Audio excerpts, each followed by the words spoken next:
This is a woman who hits milestones, six figures, makes her savings, she gets the dream clients, she pays off her debt, but she still doesn't feel wealthy because she has this deep fear that money will leave. It won't stay. Welcome to Empower and Evolve, the vortex of growth that you have been looking for. I am your host, Kat Tunnyberg. I'm a mindset coach for female leaders, and I am committed to helping you cultivate the mindset shifts that generate you wild success. Each episode, we explore ways to tap into your true potential.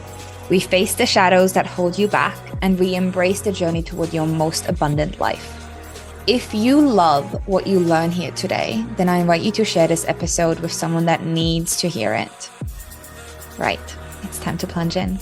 Hello, my love. Welcome to another episode of the Empower and Evolve podcast. I'm excited to be back. This month, we are going to be talking on the topics of money. So we've got two different episodes coming on the topic of money. And today, I wanted to launch it off with a really powerful one. And that is the top money wounds of high achieving women. I've probably experienced all of them. I'll share little bits of my story as we go through them. But I wonder how many of them you're going to recognize yourself in. Before we get started, I actually want to share a little piece with you. I have personally been obsessed with the energetics and the mindset around money for over 7 years now. It has been something that has completely shifted the way I work, the way I function, like all these different parts of me.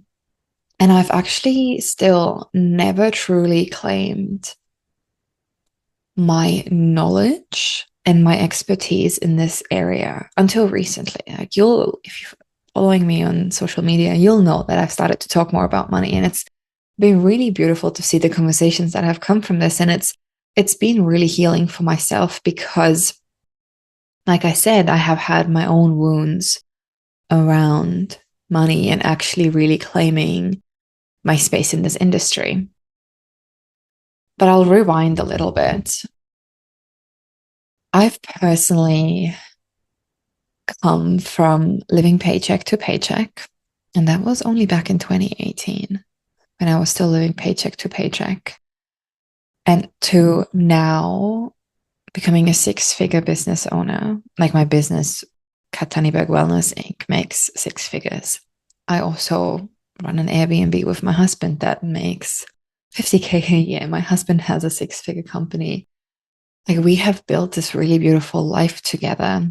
We are homeowners, which we were able to purchase our home without any financial help, without any co-signers, like completely on our own. And we have gotten to this place because of all of the financial education I've done around money energetics and money management. I've literally been obsessed with it for the last 7 years.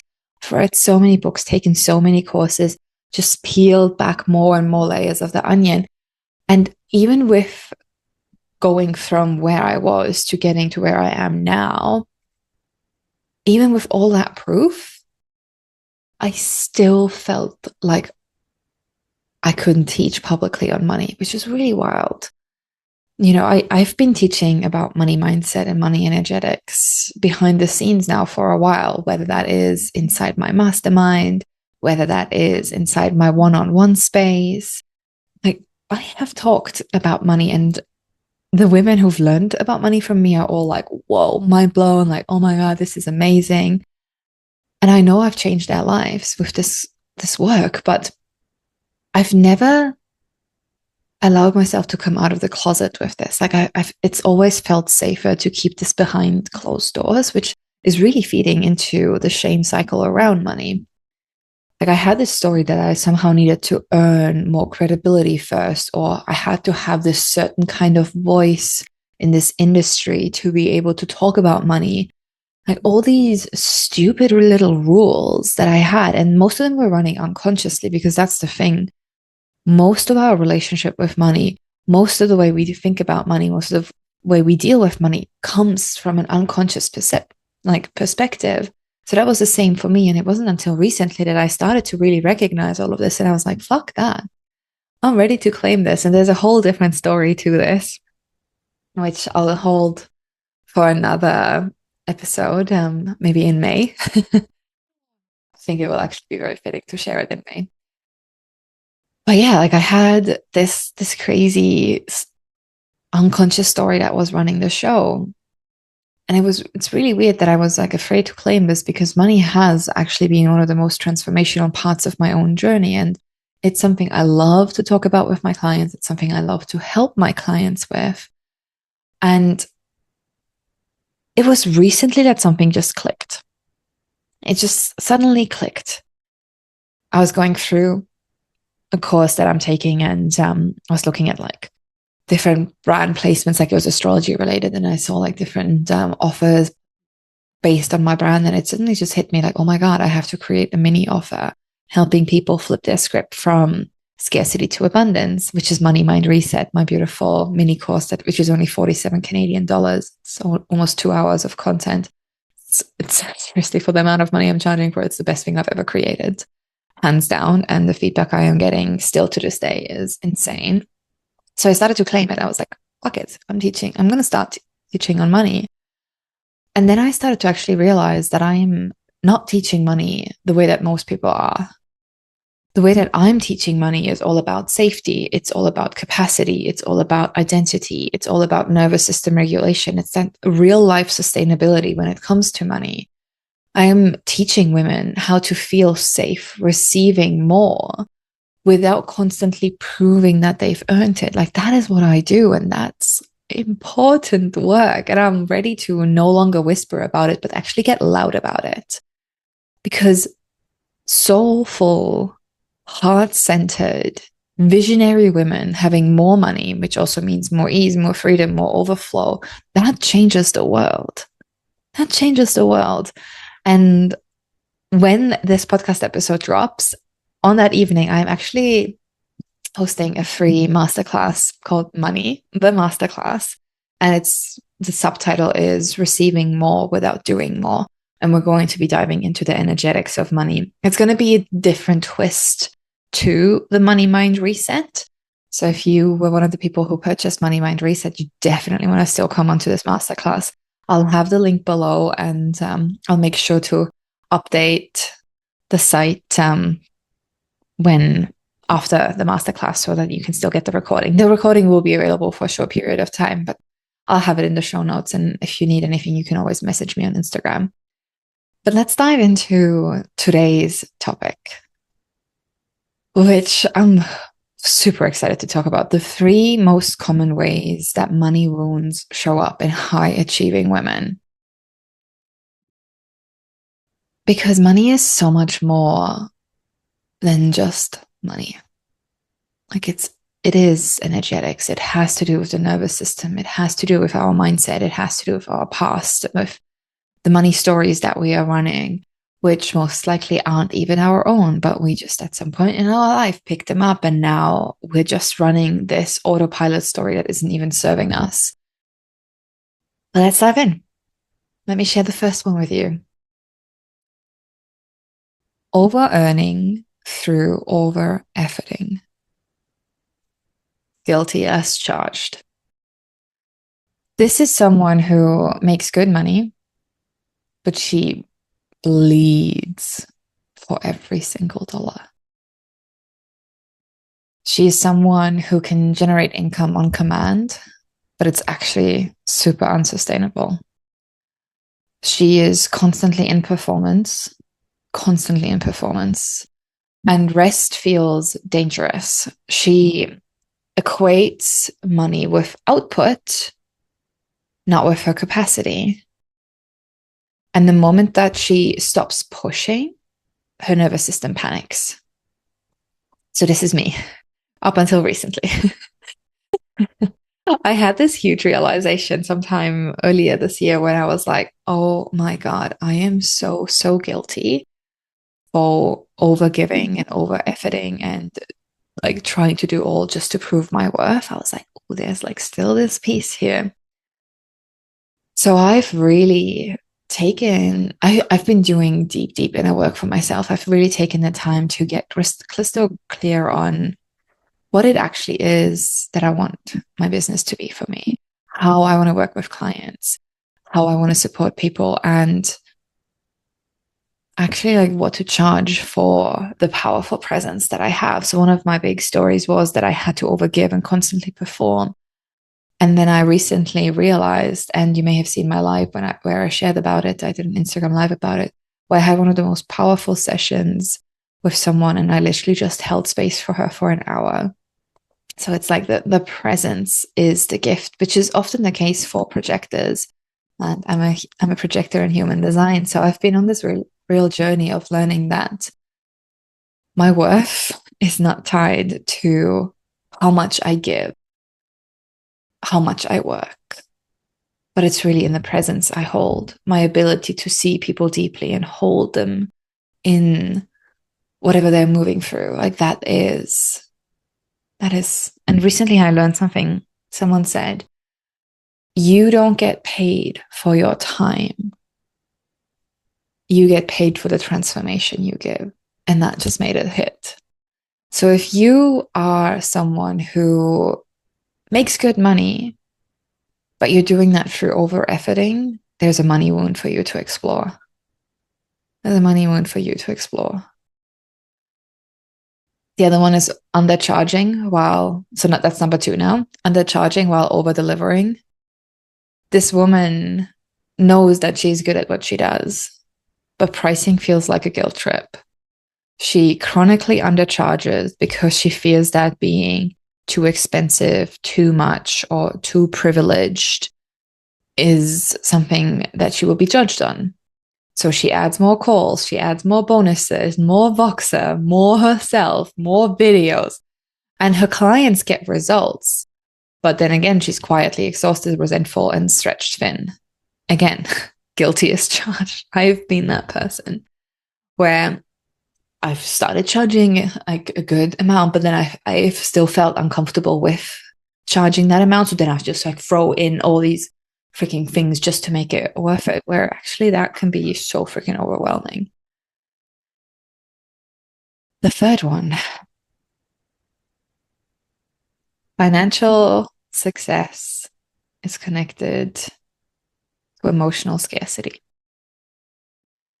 This is a woman who hits milestones, 6 figures, makes her savings, she gets the dream clients, she pays off her debt, but she still doesn't feel wealthy because she has this deep fear that money will leave. It won't stay. So she keeps reinvesting out of fear. She simply can't relax because she's waiting for it to disappear. Like her income started growing, but her inner world didn't catch up. So then she keeps chasing, she keeps tweaking, she keeps doing, even though she already has what she once wanted. It's like she doesn't take the moment to actually appreciate what she's created. Again, I've been guilty of this. And this one is a big one that like was unconscious for me for a very, very long time. And for me, this also showed up in this like cycles of feast and famine. Like I'd have a really strong month, and then the next month my income would drop. And it's almost like this worry of like I can't hold it. So this one's been a really, really beautiful one to lean into and work with for me personally. And to recognize that it's not about the money. It's really about the inner feeling. And that has changed everything for me. To feel that emotional safety from within, no matter what the bank account says, no matter what my business does. Ooh, like that has made me a stronger leader. Then there is the fourth one, the woman who avoids wealth visibility. She's making money, but she's hiding it. She never shares her wins. She doesn't talk about her income. She deflects any compliments she receives. She downplays her success. And you may wonder why. Because she doesn't feel safe being seen as wealthy. Visibility triggers her fear of judgment, of loss, or separation from the people she loves. This might be one of the biggest ones for me. For the longest time, this was one of the biggest stories that I was actually running unconsciously, and that was holding me back from rising more. I had this story that if I was to make more money, I would end up lonely. Like people would leave me. I would be abandoned. I'd be rejected. And I had an experience where that what kind of did happen, where I had shared some of my financial successes on social media and then they got turned around against me. And it was really like it was from people that I had once loved. And that was a lot to move through at the time. Now I'm so grateful for it because, again, it just showed someone's true colors. And now I've cultivated this really powerful, beautiful inner circle that supports me no matter what. And I do actually believe that you want to pay attention to the people who are clapping when you are winning because success triggers way more people than failure. People love a good underdog. They love to cheer on someone who is, making it through the hard times. Like people love cheering on the underdog, but when you get successful, they're going to try and tear you down. The Australians call this the tall poppy syndrome. It's freaking real. And this is actually for a lot of successful women, a big one that is like secretly running the show in the background is that fear of like judgment of what will people think of your wealth and they might leave you and you'll be lonely. It's a fucking wild one. What else? Okay, the fifth one could potentially, I feel like this one will resonate with you as well, probably. This chronic reinvesting as a way to outsource your self-worth, where you keep spending in order to feel legitimate. You take more programs, you take more certifications, you hire more mentors, and you just have this belief that if you just learn one more thing, then you'll finally feel safe to charge more or to be seen as the real deal. But no amount of strategy, no amount of certifications, no amount of reinvesting can actually fill the gap of of where your self-trust should truly live. Again, guilty as charged. I actually recently had this realization where I was like, whoa, I have had a coach nonstop for a very, very long time. And then I started like wondering, I was like, oh, there's definitely been times when I've done that to outsource my self-worth, to be like, look, I have invested all of this in my personal development. I have all of these certifications. I have all of these things. So that makes me worthy of charging the price that I charge. Instead of actually coming back to that self-trust, knowing that my presence is enough. The way that I see is extremely unique and that is enough. Oh, okay. This one though. Number 6. Feeling guilty for desiring more. Freaking hand up if you've ever felt that. This is the woman who is grateful, but she wants more. And that actually secretly terrifies her because she's already doing better than most people she knows. And she's fully aware of that. So when that new desire rises within her, where she wants even more so that she can have more ease, more money, more luxury, she instantly feels shame because who is she to want more when others have less? And then she starts to resist this overflow because she blames herself for not being satisfied. She tells herself that she should just be grateful for what she has. This is a big one. And I think that this is a societal one because we often get taught that as women, we should just be caring and we shouldn't care about money and la la la la la la la la. And money is bad and you shouldn't want money and it's not about money and no, no, no.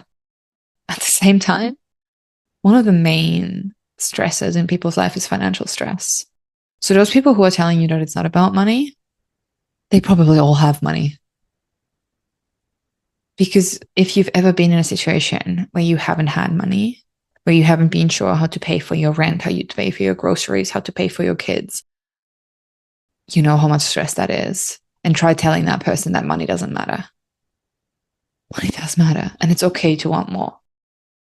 This is your full permission slip to actually want more and recognize that money in the hands of heart led women is going to do more good because we're going to reinvest it in our communities, in other women, in our kids. We're going to make a difference with it. And it's absolutely okay to desire what you desire. Let me see if there's any other ones that I would like to share. Maybe this one, number 7,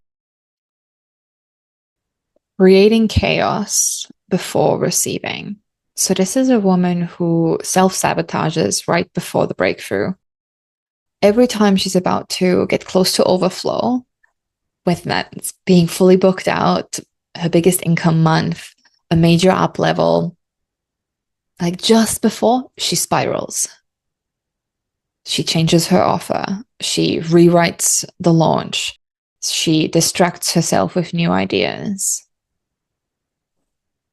Because the stillness of simply allowing herself to receive feels threatening. So she creates chaos instead of just allowing herself to relax back into receiving mode. Again, I've been there. I've had every single one of these money wounds at different times. And it's been beautiful working through them. And sometimes they still show their beautiful face, and I still have to face them and overcome them. I want to end with this one. It's kind of connected to one of the previous ones, but it's different. This one is the money wound of overgiving as emotional insurance. So this is a woman who doesn't feel safe charging her worth unless she's emotionally managing her clients too, where she becomes their therapist, their cheerleader, their 24/7 access point. And not because it's required, but because it feels necessary to justify her pricing. So she's not just offering a transformation, she's actually offering herself, and that is draining. Guilty as charged. The amount of times that I've been opening Voxer late at night when it's like, I should be at date night, or I should be like doing this or that. Always feeling like I had to be the one for my clients. I had to be their everything. Freaking martyr syndrome. Savior complex. This one was a big one for me last year that I really had to lean into. And there were clients who were taking this and expecting it, who, if I didn't respond within a certain time frame, got mad at me, who were like gaslighting me because I didn't respond in the time frame. And I had to let them go. Because I don't have to be on 24/7.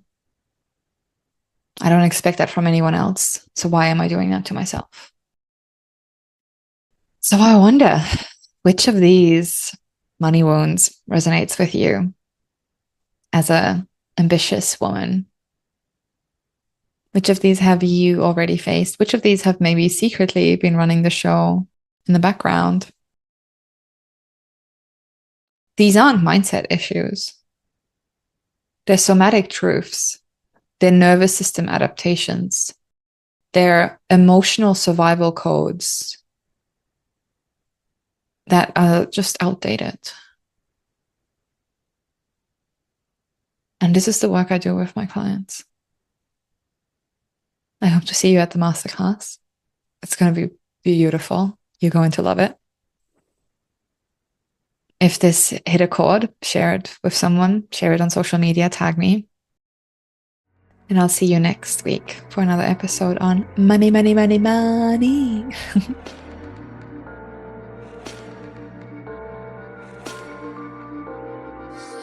Thank you for joining me on the Empower and Evolve podcast.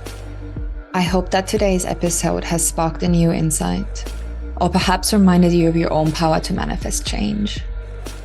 If you found value in our time together, I invite you to subscribe and share this podcast with someone who might need a little reminder of their own magical power. It would mean the world to me if you could take just 2 minutes to review the podcast and help it reach more people. And remember, the journey of transformation is ongoing. And sometimes the most powerful step that we can take is to simply pause, breathe, and realign with our deepest intention. Until next time.